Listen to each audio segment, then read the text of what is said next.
Le lundi 12 octobre 2021, le vérificateur général, Samba Lamdou Bébi, a procédé à la remise au président de la transition et chef d'État, colonel Assimi Goïta, le rapport annuel 2020 du bureau qui dirige. Au regard de la teneur alarmante du document qui fait mention de scandaleuses malversations financières constatées au niveau de quelques ambassades maliennes à l'étranger, des entrepôts maliens en Côte d'Ivoire et au Sénégal, de la Société malienne de gestion de l'eau potable, SOMAGEP Société anonyme, la direction administrative et financière de la primature, on peut affirmer sans risque de se tromper que le phénomène de la corruption connaît une recrudescence quasi métastatique. Un constat qui s'explique par cette grande stupeur d'apprendre qu'au-delà de ces nids traditionnels, douanes, impôts, marchés publics, milieu hospitalier, police, justice, département ministériel, etc.,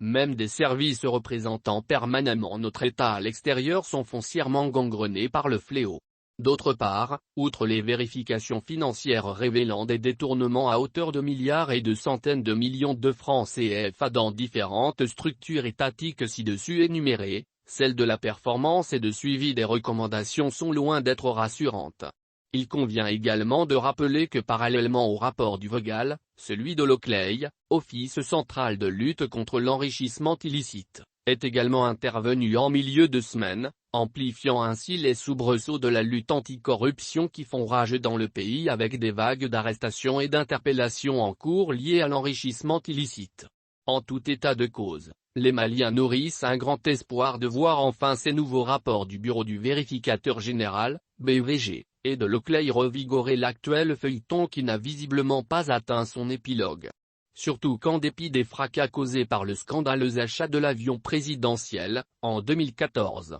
ainsi que par les présomptions d'irrégularité dans la commande d'armement et autres passations de marchés publics, un grand audit est en cours sur la nébuleuse affaire de la loi de programmation militaire, LOPM. À la lumière de ces rapports et des affaires judiciaires qui se succèdent, mais également de l'impressionnant balai quotidien de hautes personnalités au pôle économique et financier, on ne peut que reconnaître le paroxysme qu'a atteint la corruption au Mali. Néanmoins, même si certains dossiers émanant des deux rapports divulgués dans la semaine sont actuellement sur la table de la justice, il faudra certainement s'armer de patience pour savoir jusqu'où mènera la révélation de toutes ces honteuses malversations et atteintes à la chose publique.